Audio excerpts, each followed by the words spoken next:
আসসালামু আলাইকুম বন্ধুরা, অনেকেই অনেকভাবে প্রশ্ন করে থাকেন যে ইউটিউবে আর্নিং কিভাবে শুরু করবেন বা ফেসবুকে আর্নিং বেশি নাকি ইউটিউবে, এই ব্যাপারটি আপনাদের আজকের ভিডিওতে ক্লিয়ার করে দেব। ইউটিউব আলাদা একটি প্ল্যাটফর্ম এবং ফেসবুকও আলাদা একটি প্ল্যাটফর্ম। আপনারা জানেন ফেসবুক পেজে আপনি সেখান থেকে প্রচুর পরিমাণে ইনকাম করতে পারবেন, তবে সেইভাবে আপনাকে নির্দিষ্ট টপিকসে কাজ করতে যেমন হবে, পাশাপাশি নিয়ম এবং কমিউনিটির যে নিয়মগুলো ফেসবুকে সেগুলো মেনেই কিন্তু আপনাকে কাজ করতে হবে। অন্যদিকে ইউটিউবের প্রসঙ্গটা আপনাকে আজকে ক্লিয়ার করে দেবো।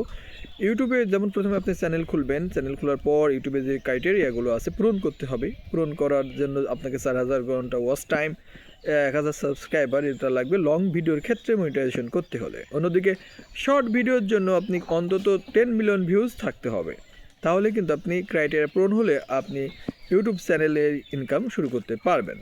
এখন কথা হচ্ছে যে বেশি কোথায় ইউটিউবে ইনকামটা অনেকটা জেনারেট হয় অ্যাডের উপরে ভিত্তি করে, তেমন ফেসবুকেও ইউটিউব বেশি ইনকাম দিয়ে থাকে কিন্তু ফেসবুকের চেয়েও। আবার অনেকে ফেসবুকের ইনকামেও সন্তুষ্ট প্রকাশ করে, কিন্তু মূলত আমরা হিসাব করে দেখেছি যে ইউটিউবের আর্নিংটা অনেকটা বেশি ফেসবুকের চেয়ে। সুতরাং যারা ইউটিউবিং করতে চান তারা কিন্তু করতে পারেন, যে আজকেই আপনার মনের স্থির সিদ্ধান্ত নিতে পারেন যে কী করবেন।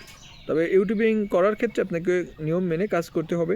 কোনো রকম মানে আজে বাজেভাবে কাজ করলে ইউটিউবে মনিটাইজেশন আপনার বাতিল হবে কিংবা পাবেন না।